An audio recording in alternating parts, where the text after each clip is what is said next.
More people fly to space each year than visit this island. For the last few weeks, we've been walking a tightrope, sailing our way south through some of the most pristine waters in the world, but constantly aware that we are moments away from disaster. The Gambiers rest 1,500 miles from our starting point in Tahiti, and on our journey so far, we've already had to battle with seasickness, a failing autopilot, and even torn sails.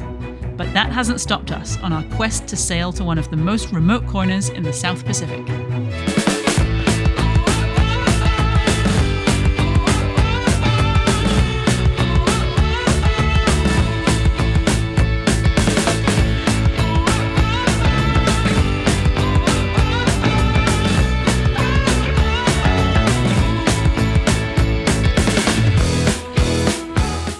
The sun has just come up and we have had quite a busy night. It has been non-stop squalls, reefing and unreefing the sails all night. Neither of us have really got terribly much sleep. At one point we were getting rained on, wind was howling. It never went above 30 knots, but the boat was sailing at 11 knots. So that was slightly terrifying, but we made it, we survived. And actually, it wasn't until a few hours later I realized that the Genoa survived. Our repair held up. So that was a good first test for that one, sailing at 11 knots. I don't think we're gonna make that a habit, but it's a good sign that the repair hopefully is gonna hold. We are just basically gonna spend the entire day tacking our way down this corridor of atolls, like a line of atolls on either side. And this is probably the narrowest part, which means that we have the shortest amount of time between tacks, which means that we get the least amount of rest, because as soon as you get to sleep, you get woken up again to come and tack. The other good bit of news is that the autopilot seems to be holding. So with the new settings that Ian was playing around with the other day, it is now generally fairly reliable. It means that it swings off the course that we want a bit further before it pulls it back. So we can't pinch as close to wind as we normally would like to, because then if it drifts off and the boat just rounds up into wind, then we'll just stall and we won't be able to get it back. So I've decided that 47 degrees off the wind is as close as we can get today, because that allows it to drift to about 30 and then just about pulls it back. Every so often it goes a bit too far and we have to jump in and grab the wheel and turn off the autopilot and pull it back. But at least we're able to kind of not have to hand steer the whole way and not have to concentrate quite as much as we were on our journey from Tahiti up to here. So fingers crossed, things are starting to settle out a little bit.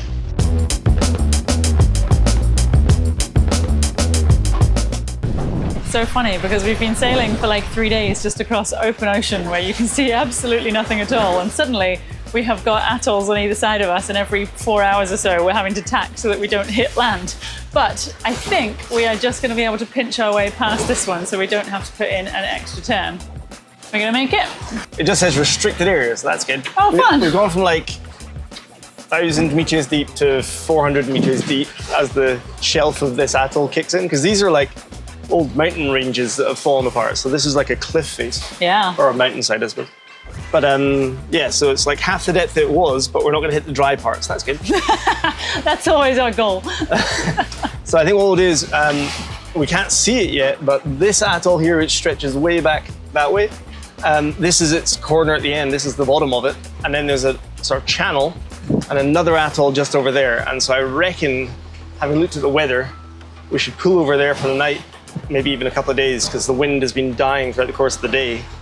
And we're just getting slower and slower. We have everything we can canvas-wise up, and it's been slow going.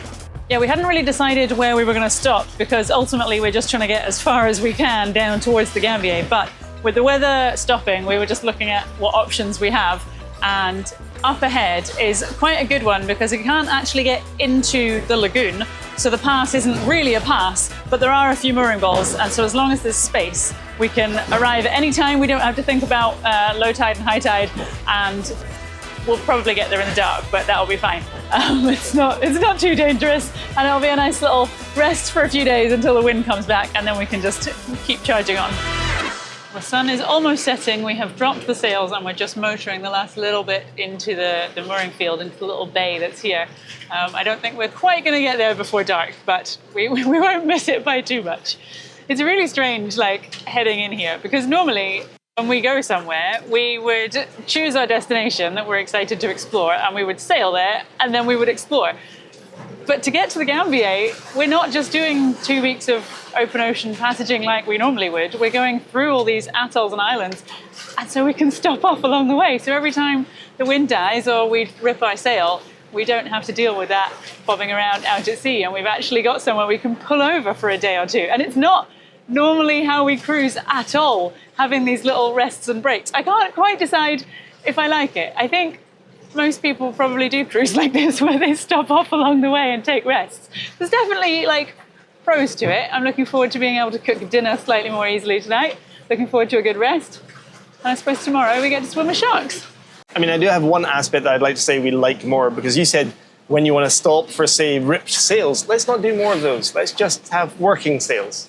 Oh, we can just stop for rest and leisure. Yeah, I mean, I know that sailing is the most expensive way to go anywhere for free, and generally bits fall off as we go along. But let's try not to tear any more sails. Wow. I mean, that is such a turn up for the books, isn't it? So we arrived, we couldn't find the mooring ball, we found it underwater, we tried to anchor next to it because we couldn't get to the ball, and then we left, which was really sad. There was like one mooring ball left and we couldn't tie up to it. So we're like, there's literally no other choice. We have to sail for like another 12, 18 hours onto the next atoll. And what was really sad is, so there's a boat up here, you might be able to see his anchor light, and this guy came out and was like, hey guys, I think there is a ball, you just need to dive for it, maybe. And because there's only 2 of us on board, it wasn't really an option. And it's nighttime and there's sharks here. We know there's sharks here, actually, we looked into this. However, as we started to leave, this boat over here in the dark called us up. I don't know if we woke them up, but they had like red lights on in their cockpit, and they called us on the radio and they said, hey, it's Moana. I'm really sorry to see that you guys are having to leave. That sucks, because you've probably had a really long day and a long journey, and we're really friendly. And we're like, it's cool. This happens. It's a busy place. Fine, we'll head out. And we were preparing to sail for like 18 hours for the next pass in the next atoll, etc., etc. We looked up as we went out the pass and we were like, oh great, there's squalls everywhere. This is going to be a really horrible night, because we'd kind of got out of our sleep schedule because we thought we were coming here. We'd buttoned up the boat. We had the whole stat pack closed up and everything. Like the boom is swung ready for solar in the morning. It was ridiculous. We were so ready to stop. And then we're like, okay, fine, reset, put the lines away, let's get set. And then the radio went off again. And it was a boat called Costa Rica. And they were like, Indioko, are you guys leaving? Why are you leaving? We'll help you. We'll come. Just come back in. Do it again. Do it again. They're like, just have another shot. So we came run through the pass at high speed with this big squall of like raining everywhere. Hence everything's wet. And they were in their dinghy, 2 of them. They were diving, like free diving to get to the mooring ball. And then there was a girl in the water who then free dove and tied Indy onto the mooring ball a metre below the water for us in the pouring rain. Like, it was down. so kind. And we're like, guys, you're so kind. Can we give you anything? We caught a wahoo. We could give you, and they're like, we caught plenty wahoo. Can we give you Coke? We got Coke. But we can't say thank you enough. And they're leaving first thing in the morning. So, I know. Like cruisers, I love it. This is the community that we live by, because everyone sees each other, tries to help out where they can. And if they can't, they say, man, that sucks. We feel for you. Yeah, we know what it's like. We'll keep an eye and make sure you get somewhere safe. So thank you, everybody. Thank you, Costa Rica, Moana. I didn't catch this boat's name, but thank you them as well. We'll meet them tomorrow. But we're a roller coaster of emotions of being like, yeah, we're here. Oh no, we can't stay. Oh wait, we can. People are amazing. So we can go to bed. I was so excited. It's like Christmas. It is nearly Christmas, and that means that today is the last day of our Big Fat Christmas giveaway. We have 3 prizes left to draw, so let's get to it. Yeah, just in time for Christmas. So, first prize is going to be one of our fairway scrubbers. If you've seen us do videos on these, they're amazing. They go down 15 meters and they clean your hull in no time. So, who's going to win it? Right, you're going to draw the name. I can hold the box and wiggle it. Okay. These are all of our patrons' names in here, and the winner is... I'm not looking because I don't cheat. Molly Evans! Molly Evans, congratulations! Congratulations, that's fantastic. So that'll be on, well, get in touch with us. We'll get this on this way to you shortly. What's the second prize of the day? Okay, if you hold the box, second prize, I am wearing it.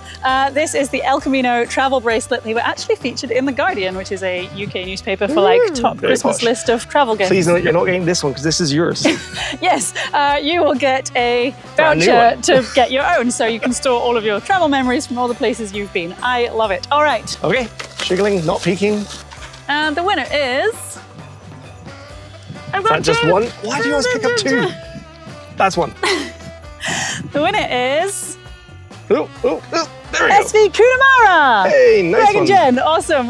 Get in touch. We will send you a voucher and you can start your travels and start your memories. Okay, so the very last prize we are giving away this year, which sounds crazy to say that. It's the end of 2024. I know, that's ridiculous. Let's just not think, otherwise we'll panic. Wild. Yeah, we will actually. The last one is representative. An anchor, not meaning you have to stay still, but it's representative because Mantis are giving away a voucher to buy, I can't remember what it is. So you have a choice. You can either get a dinghy anchor, or you can get a chain hook, or you can get a nav light. So whatever you are in need of for your boat, you get to pick any size that fits whatever you sail. Final draw of 2024. Are we ready? Am I getting to pick it? Yeah, do it. And the winner is, I think I've just won. Ha, spin, mate. Congratulations, you get to sort yourself out with a bit of Mantis kit for the new year. How cool is that? Awesome. Thank you so much to all of our patrons who took part. We hope to do more of these giveaways next year, so you know where to find us over at patreon.com. And until then, Merry Christmas, everybody. Everyone who took part, and if you didn't, remember you can check out all this on the website, or you could take part in the next one, whenever that might be. Also, I suppose we haven't really said it, but a huge thank you to all of the brands who've put forward things for this, because we love giving stuff away, but they've been the ones who've been so helpful to bring it to you. So yeah. Thank you to everybody. Anyway, we got to go back and have fun. So Merry Christmas, Happy New Year when it comes.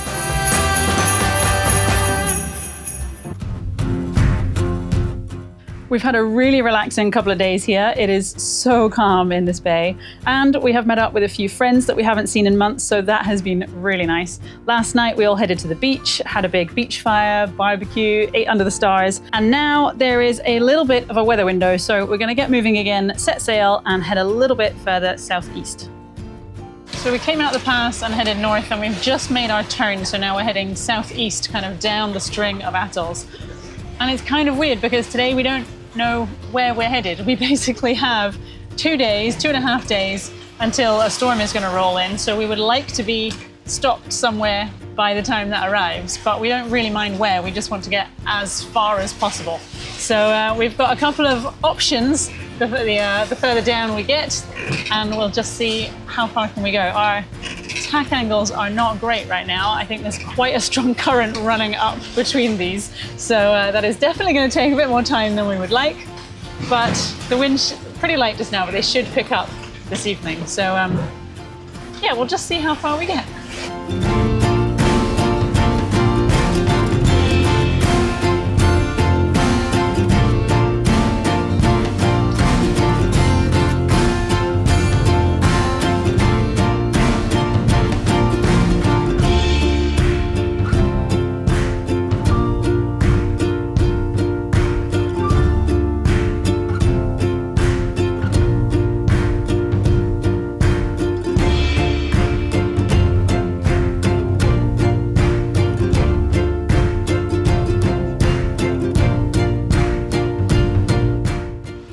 Has died and we've had to put one engine on to sort of keep us moving forward, but it has died some more. So I think what we're going to do is take this opportunity to just furl the Genoa and turn directly into wind, and that should at least give us some easterly progress. And then when the wind comes back, I think this evening, we can turn and hopefully not hit land, which is kind of what we're aiming for right now. So yeah, it's slightly annoying that it died off, but we got a little bit of sailing in first, and I was expecting to have to motor all day. So I'm going to take the win and focus on the positives. We're going to get over a little bit, and then maybe the rest of it we'll just go swimmingly, smoothly, beautifully, lovely. Well, the winds have filled in, we've got the engines off again, sails are back out, and the good news is that all of the easting progress that we made earlier is now paying off, because we have turned and we basically have a really nice southeast line all the way down between the two channels or the two lines of atoll. So we're basically heading exactly for the one at the end of the line. If the wind shifts overnight, then we may have to throw in a couple of tacks, but fingers crossed we can just hold this line all the way to the end, which would be beautiful. So we've put a reef in the mainsail. We're only seeing kind of 18 to 20 knots, but we're making 7, so that's fast enough for me at night, and fingers crossed we don't get too many squalls. Good morning. Well, it's morning for me anyway. I just took over for Brian the last hour. She has done a great job. We've managed to maintain the line that we were hoping to be on this tack. taking us sort of southeast. And yeah, although it has gotten pretty lumpy, as you might be able to make out in the background, and certainly noisy, as you can probably hear. It's funny, so this morning we got hit by 2 separate squalls, both of which got us up to sustained 30 knots of wind. So that meant we were reefing and easing sails like crazy, trying to stay on course. And given the Genoa's obviously already had that repair, we didn't really want to do anything stupid with it. So yeah, extra reefs are not a bad thing. It did get me thinking, however. So between us, we've been referring to this whole journey as the Gambiers Gamble, because we honestly don't know if we're going to make it. It's so rare that people go, well, so few people come across the French Polynesia from North America, or Central America in our case. I think I read a stat the other day that more people summit Everest every year than cross the Pacific Ocean on sailboats. And even fewer than that, like a handful of people will bother going all the way down to the Gambiers. So we are kind of going to the unknown.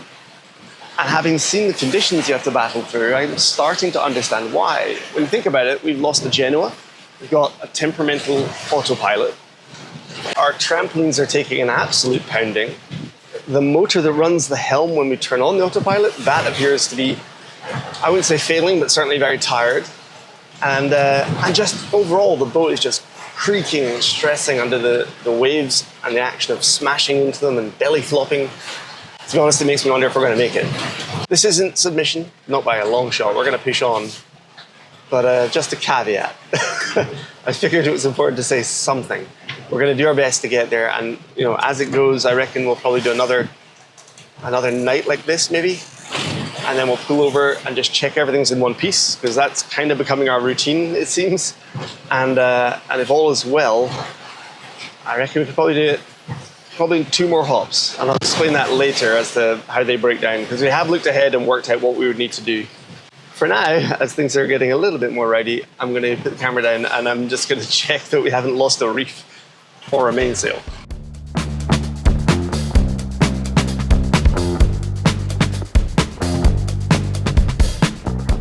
Well, the good news is we're holding a really good line to basically be aiming straight for Tahiti, which is kind of the atoll we had decided we were going to head to. The bad news is that we have totally missed the pass entry this afternoon, but I have basically not slept at all on this passage. The waves are just too slammy and I can't tune my brain out from everything that's going on. So I really don't think I have it in me to do another night sailing, particularly if we're just zigzagging outside waiting for sunrise. So the next pass entry is at 7 p.m, which is an hour after sunset, and we normally would not go in somewhere in the dark because it's a little bit sketchy, but we're gonna do it, I think. It may be not the smartest decision, but I can't do anything else. I just need to stop. All right, nighttime entry. Good idea, bad idea? Should be fine-ish. I mean, the pass, I've had a look at it and it doesn't look too intimidating. And I think we can anchor right next to it. So there's actually 2 passes to this atoll, and then there's a small sandbar between them. So I think if we can go in through one or the other pass, we'll just go in between and line up on that sandbar for the night, and then at least you can get a decent night's sleep. Yeah. And then in the morning we can decide if we want to just stay put or if we want to explore the atoll a little bit. This is the kind of, we said it before, it's the weird thing. We normally just go for the straight run, blue water, let's get to the other side, whereas this is every couple of days we can pull over. It's kind of nice. It's weird. I can't decide if I like it or not. It's more logistics. You have to plan Definitely. your routes and figure out if you're going to make a pass on time a bit more frequently, which is harder work, I think. But I think overall in our big plan, we have this option. We might have 2 more places that we could do this, and then we're on to a big proper blue water leap. So we need to be warmed up and ready to go for that, I think. We're going to have to be quite determined. Yeah, Tahiti is basically the last atoll in the string where we've had a million options to pull over, and then there's a bit of a hop to 1 more, or 2 right next to each other, and then that's it. We're out of options and we've just got to commit at that point. So this has been the easy leg where we were well, we'll just sail, and if it's terrible, we'll pull over somewhere, and soon we're not going to have that option anymore. Dolphins! Woo! That was nice timing. Loads of them.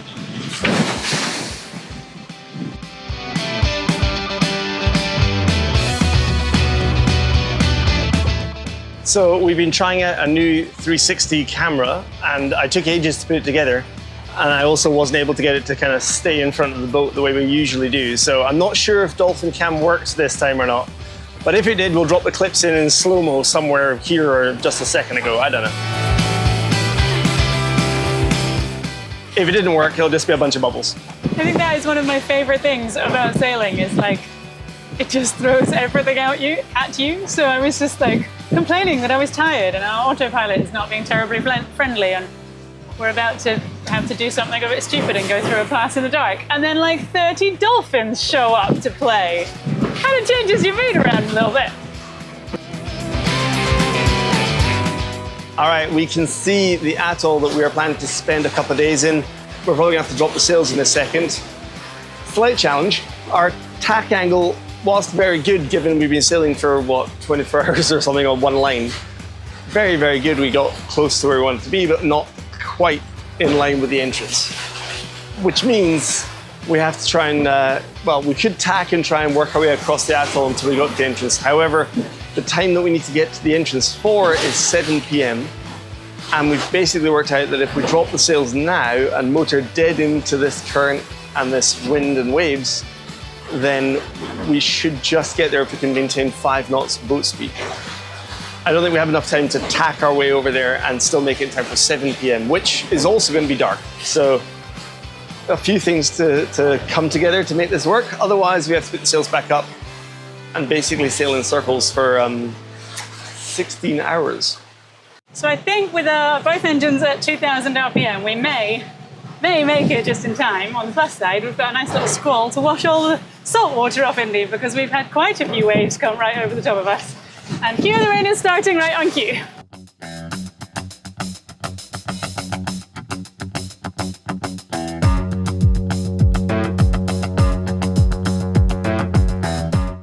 We managed to come in through the pass in the dark. We did not manage to film it very well, partly because we just couldn't see anything and partly just because we had to concentrate so much. That was ever so slightly terrifying. However, we have anchored safely in a nice little sandy patch, and now we are all set for the storm that is going to come through tonight. The bad news is that this morning we've taken a look at our autopilot and it is so much worse than we thought. How are you getting on in there? Well, it's not great news. So the drive unit that actually controls it, like turns the wheel, is seized, as far as I can tell.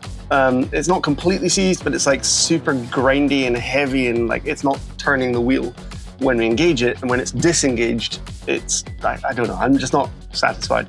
So I think we're in trouble, to be honest. I think we're in trouble. So we basically have 0 autopilot now.